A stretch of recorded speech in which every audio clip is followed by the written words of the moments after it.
უზარმაზარი სატვირთო გემის დაკარგული ღუზა, ქართველი კაპიტანი, გადაჭრილი საკომუნიკაციო კაბელები ნატოს ქვეყნებს შორის და დიდი საერთაშორისო სკანდალი. ამ ვიდეოში ინფორმაციის ზღვაზე გიყვებით. ოღონდ პირდაპირ და არა გადატანითი მნიშვნელობით.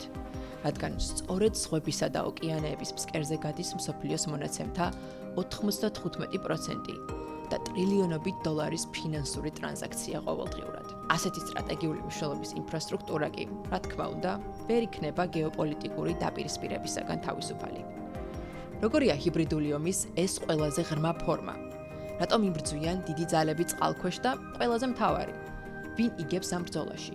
რუსეთი, ჩინეთი თუ შეერთებული შტატები? გამოიწერეთ არხი და დავიწყოთ. მე ვარ ქეთევან ჭინჭარაძე, ეს კი დამოუკიდებელი ანალიტიკური ინიციატივა ცნობისთვის. ყველამ ვიცით ის გამაღიზიანებელი გრძნობა, როცა შეტყობინების გაგზავნა რამდენიმე წამით აგვიანებს, ან ნელი ინტერნეტის, ან ცუდი კავშირის გამო. მაგრამ არც ისე დიდი ხნის წინ იყო, როცა ინფორმაციის გაგზავნას წამები კი არა კვირები და თვეები სჭირდებოდა. მე-19 საუკუნის შუა პერიოდამდე შეტყობინების შორს გაგზავნის ერთადერთი გზა იყო მისი წერილობითი სახით, ფიზიკურად გადატანა. შესაბამისად, ინფორმაციის გავრცელების სიჩქარე პირდაპირ კავშირში იყო ადამიანის მოგზაურობის სისწრაფესთან. თუმცა ეს ყველაფერი 1830-იან წლებში ელექტრონული ტელეგრაფის გამოგონებამ შეცვალა. ტელეგრაფმა შესაძლებელი გახადა შეტყობინებების ელექტრონული იმპულსების სახით სადენებში გადაცემა, რომლებიც შემდეგ ასოებად და სიტყვებად ითარგმნებოდა. ამას კი სჭირდებოდა წამები. ამ გამოგონებიდან სულ რაღაც 10 წელიწადში მსოფლიოს მთავარ ქალაქებს შორის ტელეგრაფის კაბელები 1000-ობით კილომეტრზე გაიჭიმა, რამაც ერთმანეთთან დააკავშირა მთავრობები, ბიზნესები, პრესა და უბრალოდ ადამიანები. მაგრამ ერთი დიდი პრობლემა მაინც გადაუჭრელი დარჩა. როგორ უნდა გადაეგზავნათ ელექტრონული სიგნალები ოკეანეების მიღმა? სწორედ ამ დროს 1854 წელს ახალგაზრდა და ამბიციურ ამერიკელ მეწარმეს საირუს ვესტფილდს შესთავაზეს ბიზნეს იდეა, რომ ტელეგრაფის კაბელები ნიუ-იორკი და ნიუთფაუნდლენდამდე წყალქვეშ გაეჭიმათ. ფილდი მიხვდა, რომ ამ გეგმას მსოფლიოს ისტორიის კურსის შეცვლა შეეძლო და იდეა არათუ მოეწონა, არამედ უფრო ამბიციურიც კი გახადა. მან ამ ხაზის გაბმა ნიუ-იორკიდან ირლანდიამდე და შემდეგ ლონდონამდე მოინდომა. ფილდმა მოიზიდა ფინანსები, დაიქირავა საუკეთესო ინჟინრები და მეცნიერები და რამდენიმე წარუმატებელი მცდელობის შემდეგ ეს ამბიციური პროექტი მაინც განახორციელა. პირველი ოფიციალური ტელეგრაფი ოკეანის მიღმა კი დედოფალმა ვიქტორიამ შეერთებული შტატების იმდროინდელ პრეზიდენტს ჯეიმს ბიუკენენს გაუგზავნა. მართალია ამ კაბელებმა მხოლოდ რამდენიმე თვე იმუშავა, მაგრამ პროექტმა მაინც დაამტკიცა, რომ ოკეანის გავლით კავშირგაბმულობა იყო მიღწევადი. ამიტომ ფილდმა ინჟინრებთან ერთად გააგრძელა ტექნოლოგიების დახვეწა, რამაც საბოლოოდ დღევანდელ დღემდე მოგვიყვანა. ტელეგრაფი ტელეფონმა ჩაანაცვლა, ტელეფონი სმარტფონმა, სატელეფონო კავშირგაბმულობა კი ინტერნეტმა და ციფრულმა მონაცემებმა. თუ პირველი ტრანსატლანტიკური კაბელი წუთში მხოლოდ რამდენიმე სიტყვის გადაცემას ახერხებდა, თანამედროვე ოპტიკურ ბოჭკოვანი კაბელები დღეს წამებში უზრუნველყოფენ 100-ობით ტერაბაიტი მონაცემის გადაცემას. ერთი შეხედვით დღეს თითქოს უსადენო სამყაროში ვცხოვრობთ, თუმცა მსოფლიოში იმდენად უზარმაზარი მოცულობის ინფორმაცია მოძრაობს, რომ მხოლოდ სატელიტური და უსადენო ქსელები ამ ნაკადს სრულად ვერ უმკლავდება. ამიტომ მონაცემების 95% თუ მეტი არა, ისევ წყალქვეშა კაბელებით გადაადგილდება. ეს ინფრასტრუქტურა ძირითადად არის ტექნოლოგიური გიგანტების ხელში. Amazon-ი, Meta, Google და Microsoft-ი ერთად მსოფლიო წყალქვეშა გამტარუნარიანობის 70%-ზე მეტს აკონტროლებენ. ამიტომ ამ ტექნოლოგიის ინოვატორი შეერთებული შტატები დღესაც ლიდერია. ყოველ შემთხვევაში ჯერჯერობით. რადგან ამერიკის მონოპოლიას გულხელდაკრეფილი არც ჩინეთი უყურებს და არც რუსეთი. ეს კაბელები ჯაშუშობის და ჰიბრიდული შეტევებისთვის ერთ-ერთი ყველაზე მიმზიდველი სამიზნეა. ამიტომ გადავიდეთ გეოპოლიტიკურ დეტალებზე და მათ შორის გავიგოთ, საიდან იღებს ინტერნეტსა და კავშირგაბმულობას საქართველო. მსოფლიოს წყალქვეშა საკომუნიკაციო კაბელების 98%-ის წარმოება და მონტაჟი სულ რაღაც 4 კერძო კომპანიის ხელშია. აქედან ამერიკული საბკომი, ფრანგული ASN-ი და იაპონური NEC ბაზრის აბსოლუტური ლიდერები არიან. ტექნოლოგიური გიგანტები სწორედ მათთან თანამშრომლობენ. თუმცა 2008 წელს თამაშში ჩინური HMN ტექნოლოგიები ჩაერთო, ყოფილი Huawei Marine Networks-ი და მას დღეს უკვე ბაზრის 5% უჭირავს. შეიძლება ეს რიცხვი დასავლურ კომპანიებთან შედარებით ძალიან მცირედ მოგეჩვენოთ, მაგრამ ეს არის მხოლოდ დასაწყისი. ჩინეთი კარგადაც ცნობიერებს, რომ ის შეერთებულ შტატებთან გეოპოლიტიკურ ბოლას ვერ მოიგებს ტექნოლოგიური დაწინაურების გარეშე, ამიტომ პეკინში წყალქვეშა კაბელები ქვეყნის მომავალი ეკონომიკური წარმატების ერთ-ერთ კრიტიკულ ელემენტად მიიჩნევა. ჩინური HMNTech-ის ერთ-ერთი ყველაზე ამბიციური პროექტია მშვიდობის კაბელი, Peace Cable, რომლის ფარგლებშიც კომპანია 2021 წლიდან ევროპას, აზიასა და აფრიკას აკავშირებს 15,000 კილომეტრიანი კაბელით. მსგავსი ინვესტიციები პირდაპირ უკავშირდება ჩინეთის სარტყელი და გზის პოლიტიკას. შეგახსენებთ, რომ ამ პროექტის მიზანი ჩინეთის ეკონომიკური, დიპლომატიური და სტრატეგიული გავლენის გაფართოებაა მსოფლიოში. დეტალებს და საქართველოს როლს ჩინეთის ამ მასშტაბურ ხედვაში კი ჩვენს YouTube არხზე გაიგებთ შუა დერეფანზე მომზადებული ვიდეოდან. ვაშინგტონი ამ ყველაფერს რასაკურველია დიდი ლუპით აკვირდება და ცდილობს არ დაუშვას ჩინეთის დომინანტ ძალად გადაქცევა ოკეანის ფსკერზე. ამის გამოვლინებაა დონალდ ტრამპის მიერ 2019 წელს კომპანია Huawei-ის დასანქცირება, რომელიც ასევე ფლობდა HMNTech-ს.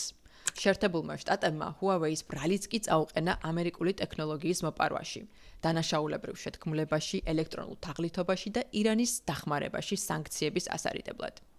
მიუხედავად იმისა, რომ Huawei აღარ ფლობს HMNTech-ს, ის დღეს მაინც ჩინეთის მთავრობის ხელშია.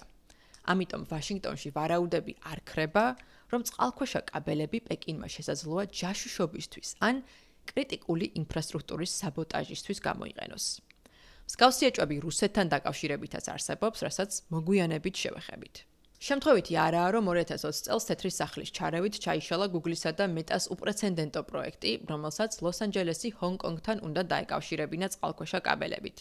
2022 წელს კი თეთრი სახლის აქტიური კამპანიის შედეგად ამერიკულმა საბკომმა ჩინურ HMNTech-ს თითქმის ხელიდან გამოაცალა $600 მილიონ პროექტი, რომლის ფარგლებშიც წყალქვეშა კაბელები სინგაპურიდან საფრანგეთამდე უნდა გაჭიმულიყო.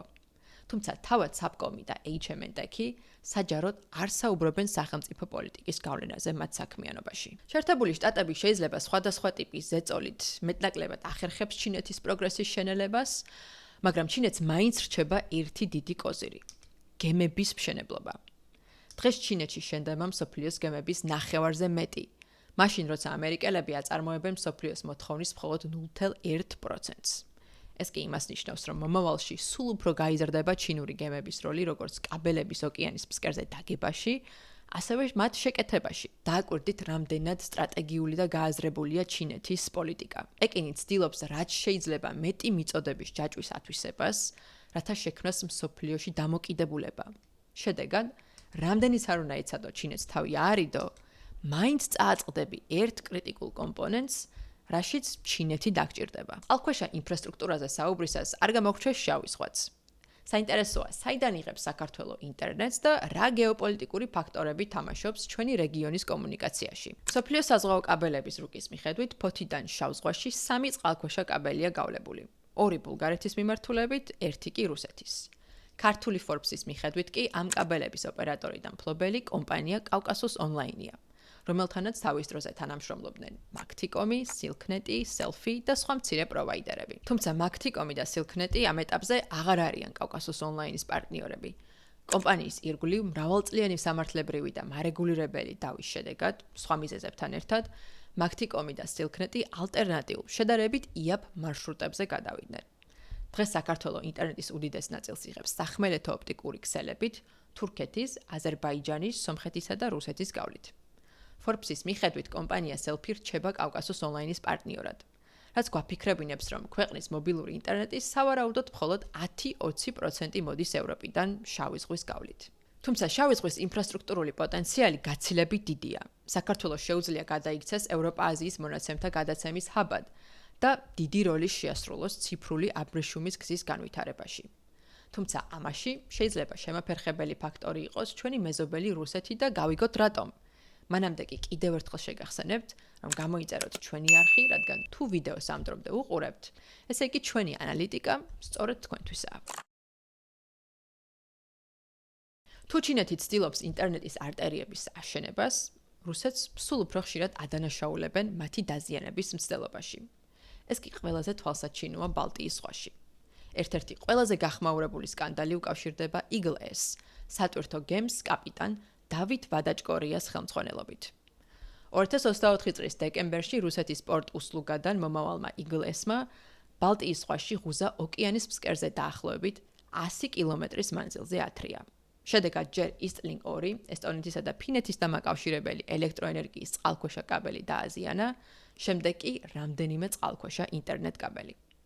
ფინეთის ხელისუფლებამ გემის შეაჩერა და კონტროლზე აიყვანა. ფინური მხარე გემის ეკიპაჟს წყალქვეშა კომუნიკაციების განზრახ საბოტაჟში ადანაშაულებდა. თუმცა ეკიპაჟის მტკიცებით ღუზის დაკარგვა ტექნიკური ხარვეზის ბრალი იყო. საბოლოოდ სამართლებრივად ვერაფერი გაირკვა, რადგან ინციდენტი მოხდა ფინეთის ტერიტორიული წყლების გარეთ, სადაც ჰელსინკის სასამართლოს არ აქვს იურისდიქცია. მაგრამ სპეკულაციები იმაზე, რომ ეს რუსეთის საბოტაჟის მცდელობა იყო, არ წყდება. ზოგადად წყალქვეშა ინფრასტრუქტურა საკმაოდ დაუცველია და ხშირია ტექნიკური დაზიანებები, რასაც შემდეგ მილიონობით დოლარი სჭირდება შესაკეთებლად. Eagle-S-ის ინციდენტამდე ერთი თვით ადრე დაზიანდა კიდევ ორი წყალქვეშა საკომუნიკაციო კაბელი. ერთი ლიტვას შვედეთის კუნძულ გოტლანდთან აკავშირებდა, მეორე კი ფინეთსა და გერმანიას. აქ ეჭვით შინურ სატვირთო გემზე გაჩნდა, რომელმაც ასევე სავარაუდოდ ღუზა კაბელებზე გადაათრია. 2025 წელს ბალტიის ზღვაში წყალქვეშა კაბელის დაზიანების გამო შვედეთის პოლიციამ მალტის დროშით მცურავი გემი შეაგავა. შემდეგ ნორვეგიის პოლიციამ ლატვიის თხოვნით შეაჩერა გემი Silver Dania, რომელიც ნორვეგიაში იყო რეგისტრირებული, თუმცა რუსი ეკიპაჟი ჰყავდა. კაბელებამდე კი 2022 წელს გერმანიასა და რუსეთს შორის Nord Stream-ის მილსადენი აფეთქდა, რასაც რუსეთმა ტერორისტული აქტი უწოდა. დასავლური მედიის მიხედვით კი ამაში უკრაინის ხელი ერია, თუმცა პრეზიდენტი ვოლოდიმირ ზელენსკი ამას დღემდე უარყოფს. ყოველ ჯერზე, როცა მსგავსი ტიპის ინფრასტრუქტურა ზიანდება, ჩნდება ეჭვები, რომ ეს ხდება გამიზნულად, მაგრამ ამის დამტკიცება ძალიან რთულია. დაუბრუნდეთ Eagle-S. ეს გემი არაბეთის გაერთიანებულ საამიროებში რეგისტრირებულ კომპანიას ეკუთვნის, ყავს ეკიპაჟი საქართველოდან და ინდოეთიდან და გადააქვს რუსული ნავთობი. ხოლო თვითონ გემი დაცურავს კუკის კუნძულების დროშით, რომელიც ცნობილია როგორც ოფშორული კომპანიების სამოთხე. ექსპერტების აზრით, ეს არის განგებ ჩახლართული სტრუქტურა, რაც დამახასიათებელია რუსული ჩრდილოვანი ფლოტისათვის, ანუ გემებისთვის, რომლებსაც რუსული ნავთობის სანქციების გვერდის სავლით გადააქვთ.